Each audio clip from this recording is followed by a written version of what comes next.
Lei número 11.105, de 16 de março de 2015. Código de Processo Civil. Parte geral. Livro 1.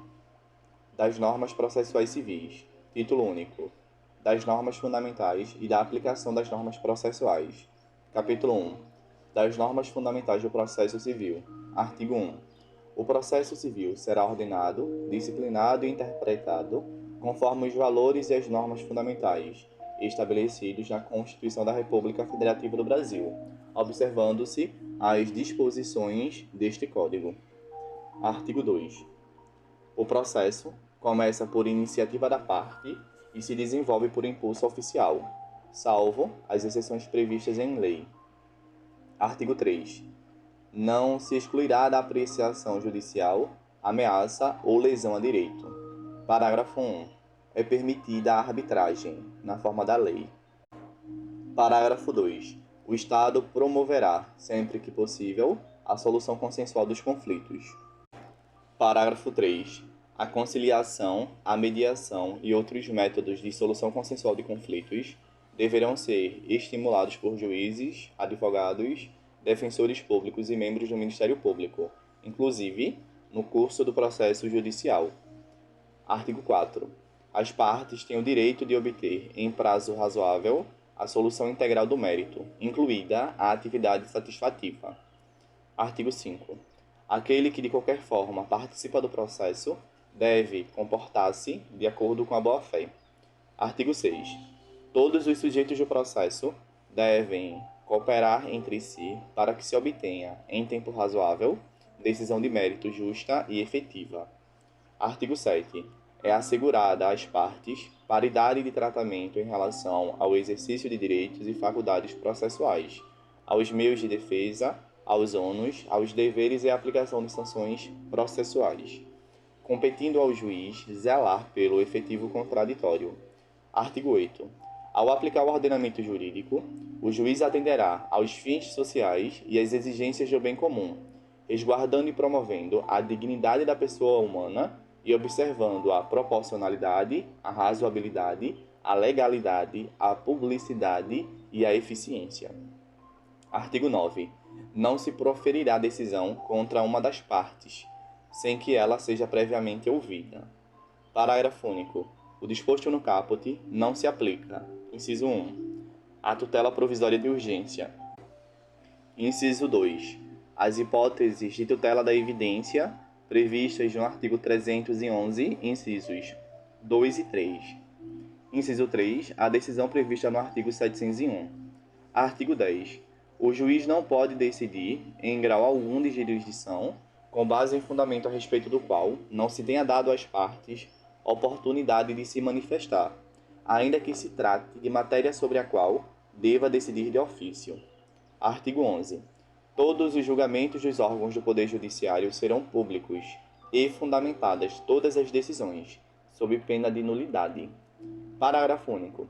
Nos casos de segredo de justiça, pode ser autorizada a presença somente das partes, de seus advogados, de defensores públicos ou do Ministério Público. Artigo 12. Os juízes e os tribunais atenderão, preferencialmente, a ordem cronológica de conclusão para proferir sentença ou acórdão. Parágrafo 1.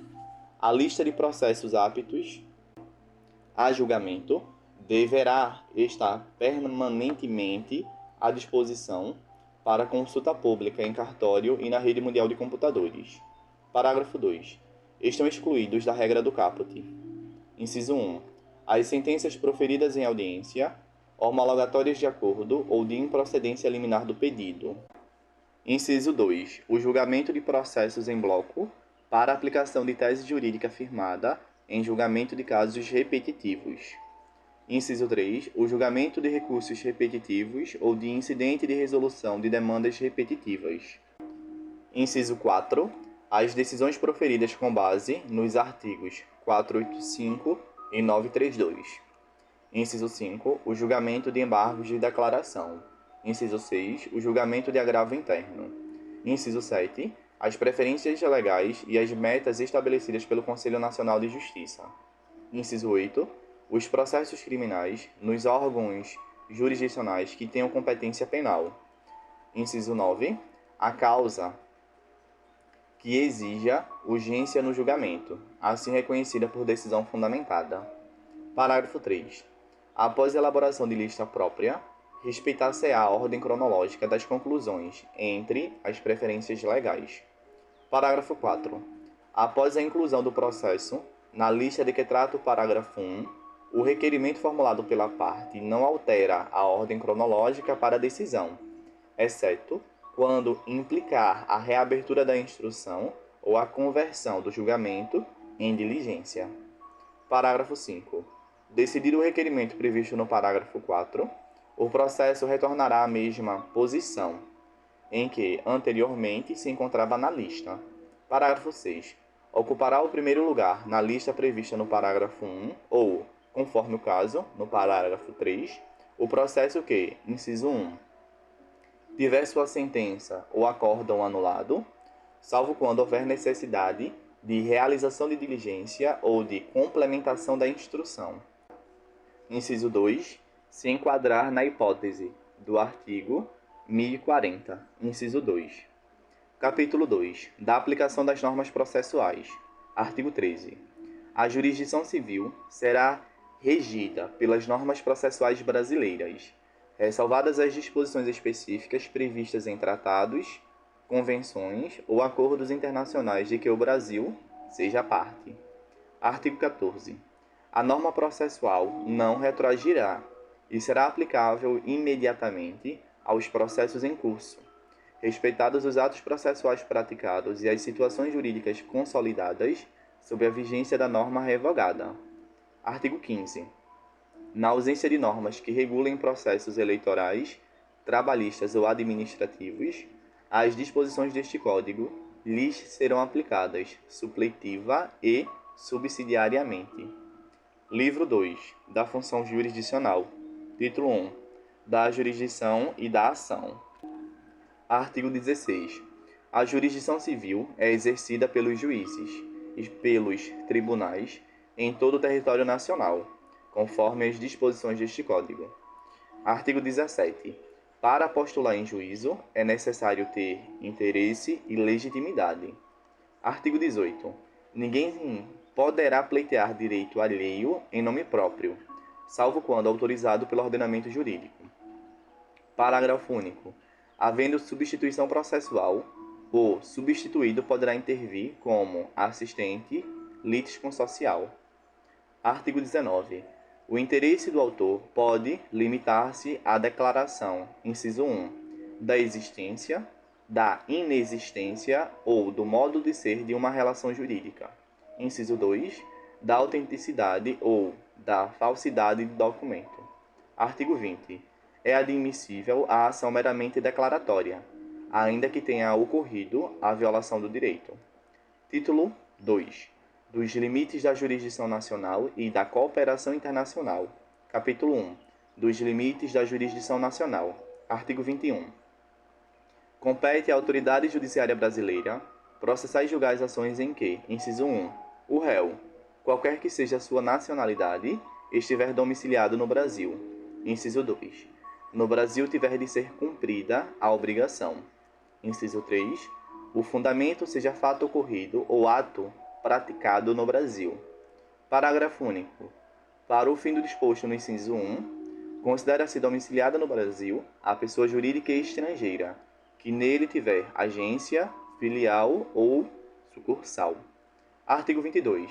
Compete, ainda, à autoridade judiciária brasileira processar e julgar as ações, inciso 1, de alimentos, quando, a linha A, o credor tiver domicílio ou residência no Brasil.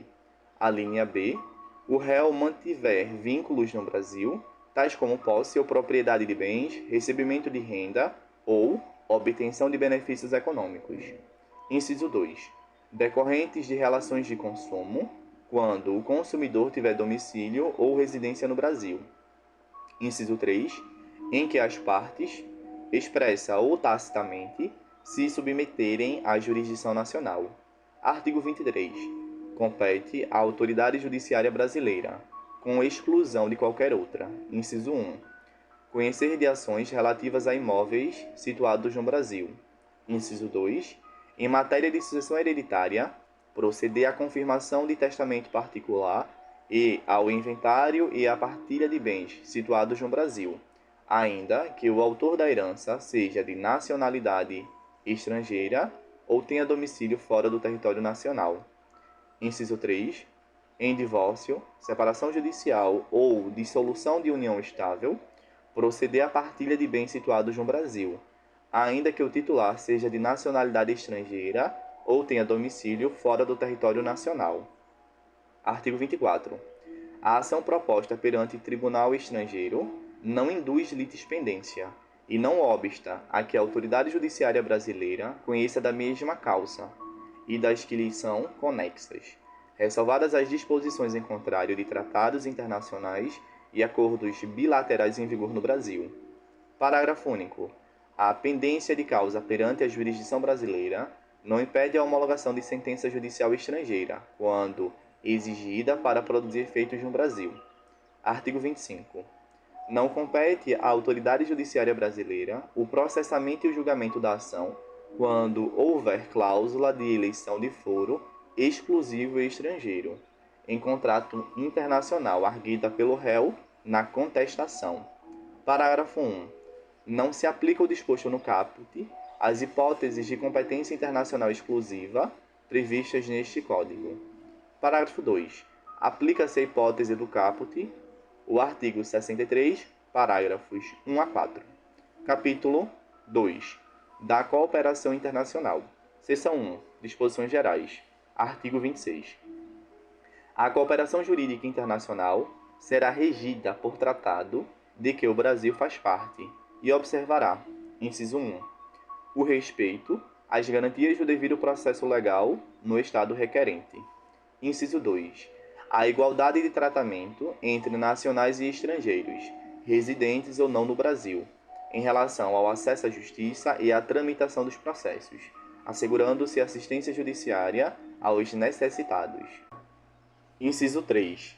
A publicidade processual, exceto nas hipóteses de sigilo previstas na legislação brasileira ou na do Estado requerente. Inciso 4. A existência da autoridade central para recepção e transmissão dos pedidos de cooperação. Inciso 5.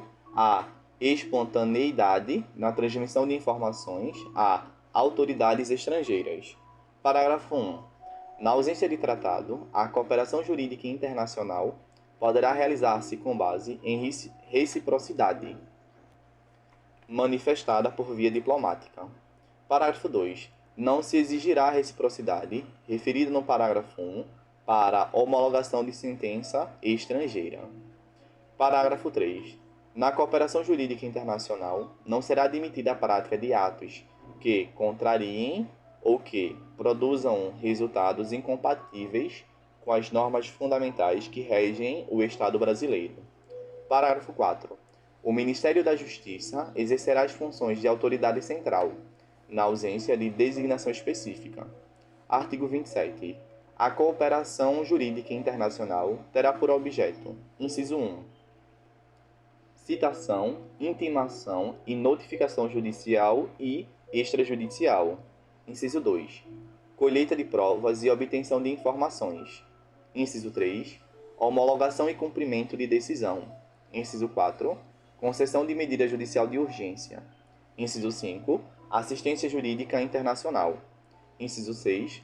Qualquer outra medida judicial ou extrajudicial não proibida pela lei brasileira. Seção 2. Do auxílio direto. Artigo 28. Cabe auxílio direto quando a medida não decorrer diretamente de decisão de autoridade jurisdicional estrangeira, a ser submetida a juízo de deliberação no Brasil. Artigo 29. A solicitação de auxílio direto será encaminhada pelo órgão estrangeiro interessado à autoridade central, cabendo ao Estado requerente assegurar a autenticidade e a clareza do pedido. Artigo 30. Além dos casos previstos em tratados de que o Brasil faz parte, o auxílio direto terá os seguintes objetos. Inciso 1. Obtenção e prestação de informações sobre o ordenamento jurídico e sobre processos administrativos ou jurisdicionais findos ou em curso. Inciso 2.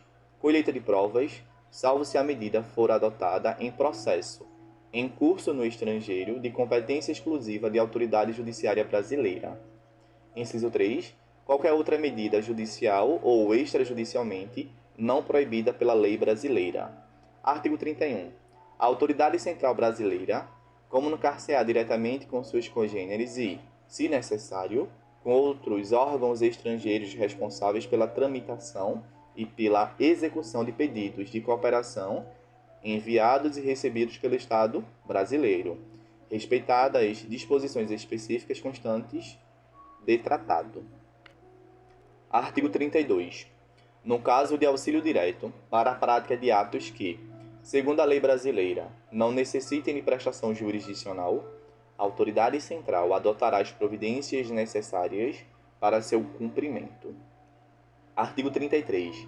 Recebido o pedido de auxílio direto passivo, a autoridade central o encaminhará à Advocacia Geral da União, que requererá em juízo a medida solicitada. Parágrafo único. O Ministério Público requererá em juízo a medida solicitada quando for autoridade central. Artigo 34. Compete ao Juízo Federal do lugar em que deva ser executada a medida apreciar pedido de auxílio direto passivo, que demande prestação de atividade jurisdicional. Seção 3. Da Carta Rogatória. Artigo 35 vetado. Artigo 36. O procedimento da carta rogatória perante o Superior Tribunal de Justiça é de jurisdição contenciosa e deve assegurar às partes as garantias do devido processo legal. Parágrafo 1. A defesa restringir-se-á à discussão quanto ao atendimento dos requisitos para que o pronunciamento judicial estrangeiro produza efeitos no Brasil. Parágrafo 2. Em qualquer hipótese, é vedada a revisão do mérito do pronunciamento judicial estrangeiro pela autoridade judiciária brasileira. Seção 4. Disposições comuns às seções anteriores. Artigo 37. O pedido de cooperação jurídica internacional, oriundo de autoridade brasileira competente, será encaminhado à autoridade central para posterior envio ao Estado requerido, para lhe dar andamento. Artigo 38. O pedido de cooperação oriundo de autoridade brasileira competente e os documentos anexos que o instruem serão encaminhados à autoridade central, acompanhados de tradução para a língua oficial do Estado requerido. Artigo 39. O pedido passivo de cooperação jurídica internacional será recusado, se configurar manifesta ofensa à ordem pública. Artigo 40. A cooperação jurídica internacional para execução de decisão estrangeira dá-se-á por meio de carta rogatória ou de ação de homologação de sentença estrangeira, de acordo com o artigo 960. Artigo 41. Considera-se autêntico o documento que instruir pedido de cooperação jurídica internacional, inclusive tradução para a língua portuguesa, quando encaminhada ao Estado brasileiro por meio de autoridade central ou por via diplomática, dispensando-se a juramentação, autenticação ou qualquer procedimento de legalização. Parágrafo único. O disposto no caput não impede, quando necessária, a aplicação pelo Estado brasileiro do princípio da reciprocidade de tratamento.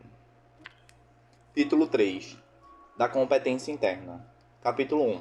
Da competência. Seção 1. Disposições gerais. Artigo 42.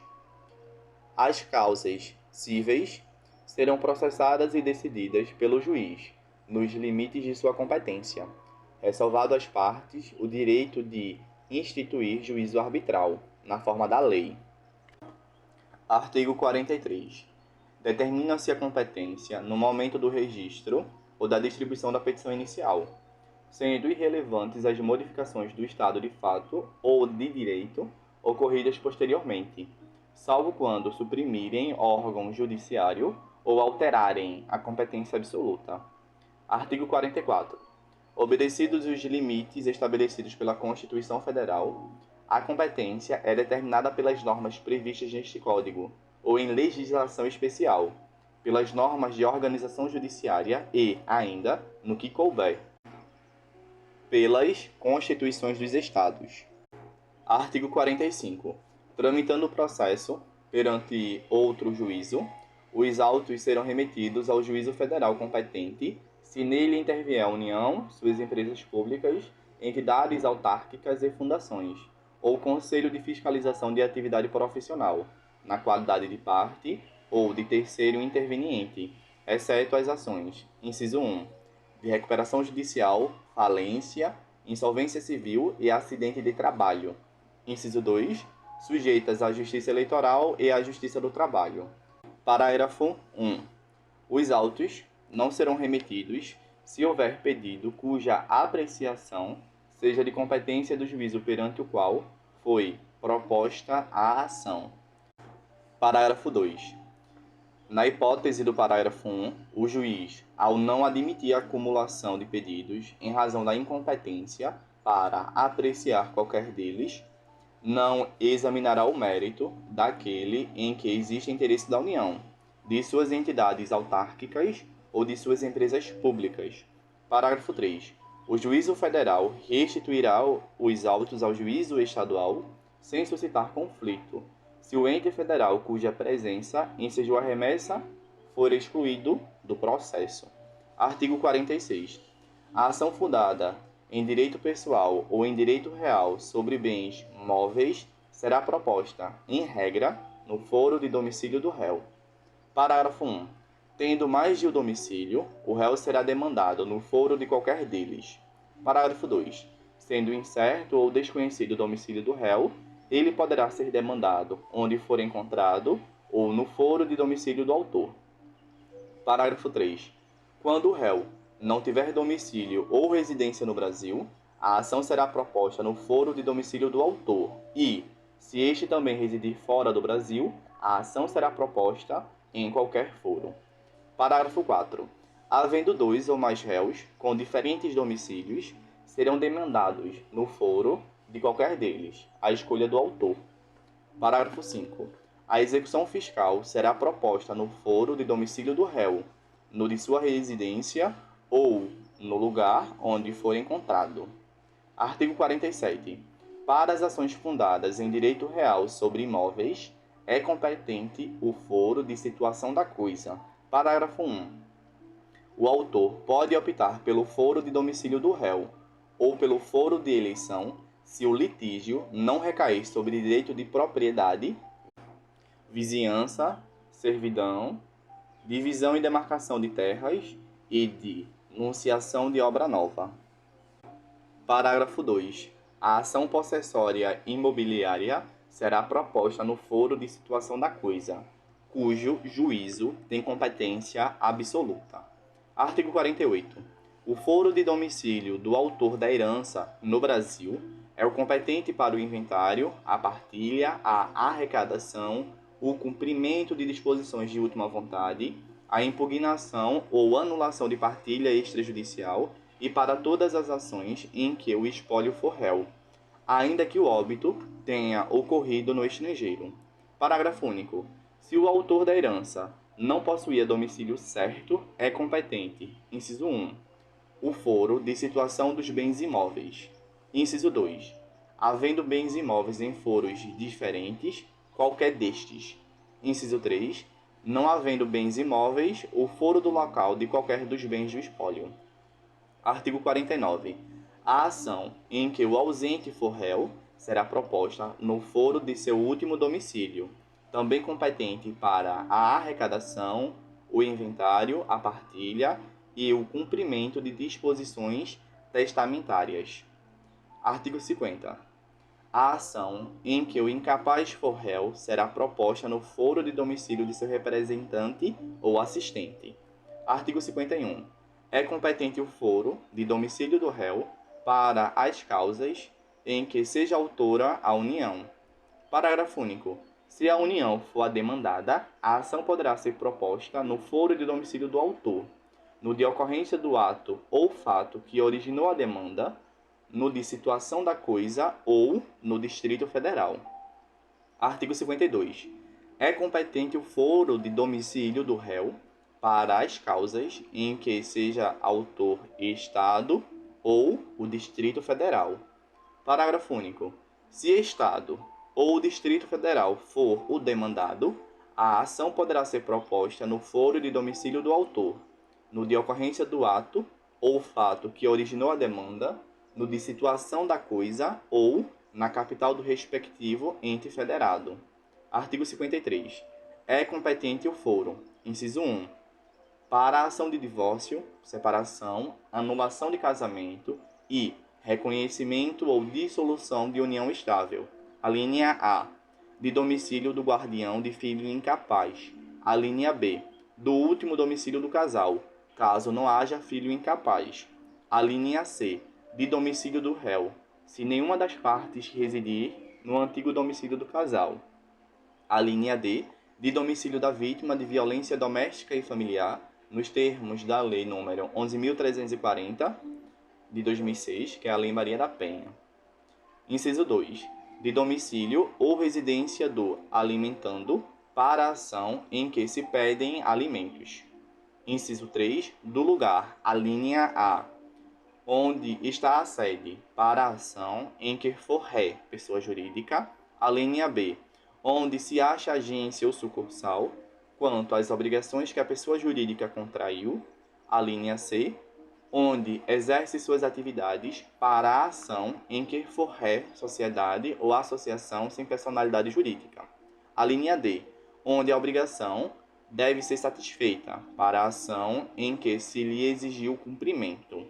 A linha D, de residência do idoso, para a causa que verse sobre o direito previsto no respectivo estatuto. A linha F, da sede da serventia notarial ou de registro, para a ação de reparação de dano por ato praticado em razão do ofício. Inciso 4. Do lugar do ato ou fato para a ação. A linha A, de reparação de dano. A linha B, em que for réu administrador ou gestor de negócios alheios. Inciso 5. De domicílio do autor ou do local do fato, para a ação de reparação de dano sofrido em razão de delito ou acidente de veículos, inclusive aeronaves. Seção 2. Da modificação da competência. Artigo 54. A competência relativa poderá modificar-se pela conexão ou pela continência, observado o disposto nesta seção. Artigo 55. Reputam-se conexas duas ou mais ações quando lhes for comum pedido ou a causa de pedir. Parágrafo 1. Os processos de ações conexas serão reunidos para decisão conjunta, salvo se um deles já houver sido sentenciado. Parágrafo 2. Aplica-se o disposto no caput. Inciso 1. A execução de título extrajudicial e a ação de conhecimento relativa ao mesmo ato jurídico. Inciso 2. As execuções fundadas no mesmo título executivo. Parágrafo 3.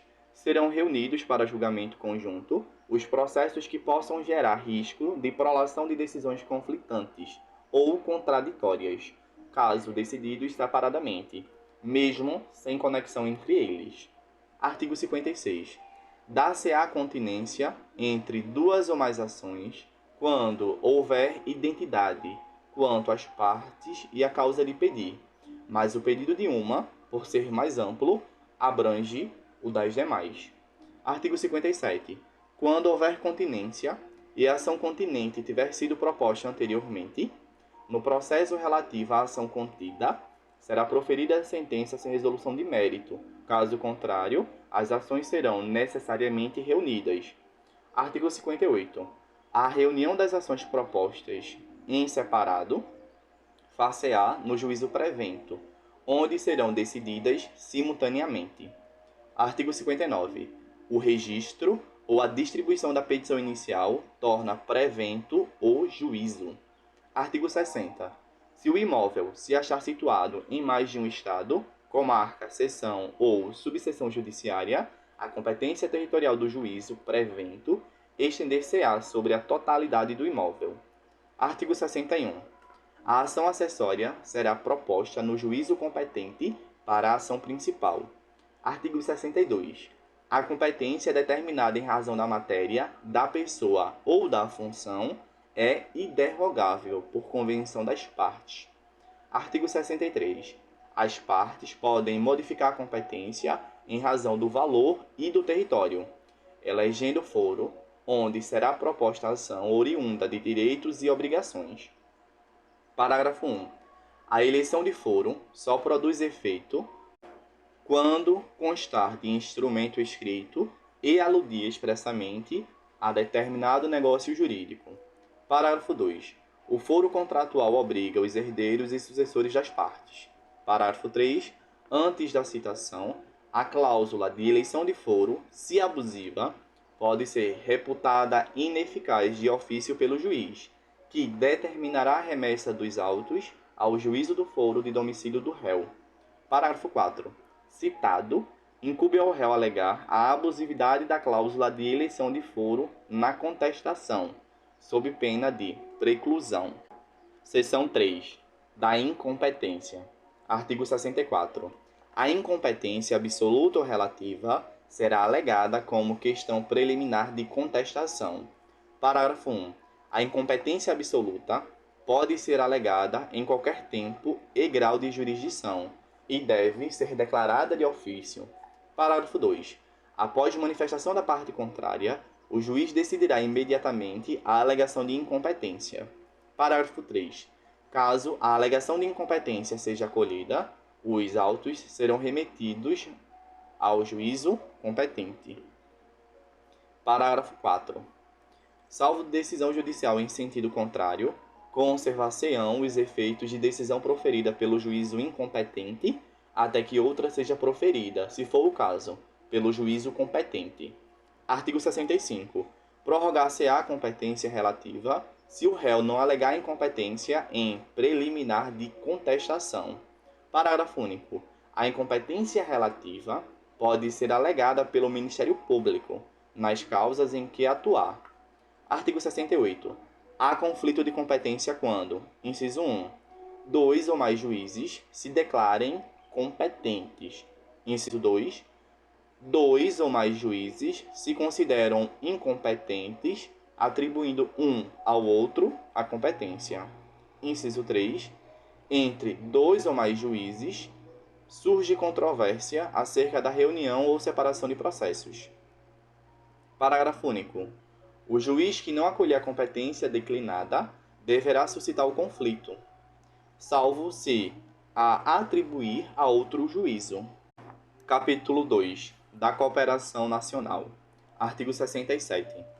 Aos órgãos do Poder Judiciário, estadual ou federal, especializado ou comum, em todas as instâncias e graus de jurisdição, inclusive aos tribunais superiores, incumbe o dever de recíproca cooperação, por meio de seus magistrados e servidores. Artigo 68.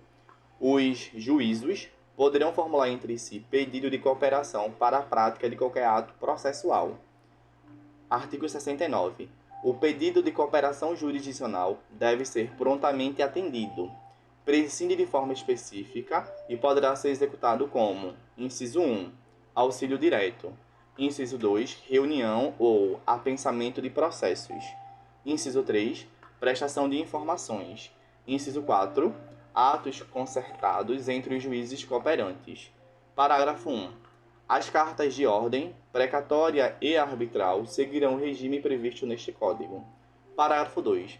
Os atos concertados entre os juízes cooperantes poderão consistir, além de outros, no estabelecimento de procedimento para, inciso 1, a prática de citação, intimação ou notificação de ato; inciso 2, a obtenção e a apresentação de provas e a coleta de depoimentos; inciso 3, a efetivação de tutela provisória; inciso 4, a efetivação de medidas e providências para recuperação e preservação de empresas; inciso 5, a facilitação de habilitação de créditos na falência e na recuperação judicial; inciso 6, a centralização de processos repetitivos; inciso 7, a execução de decisão jurisdicional.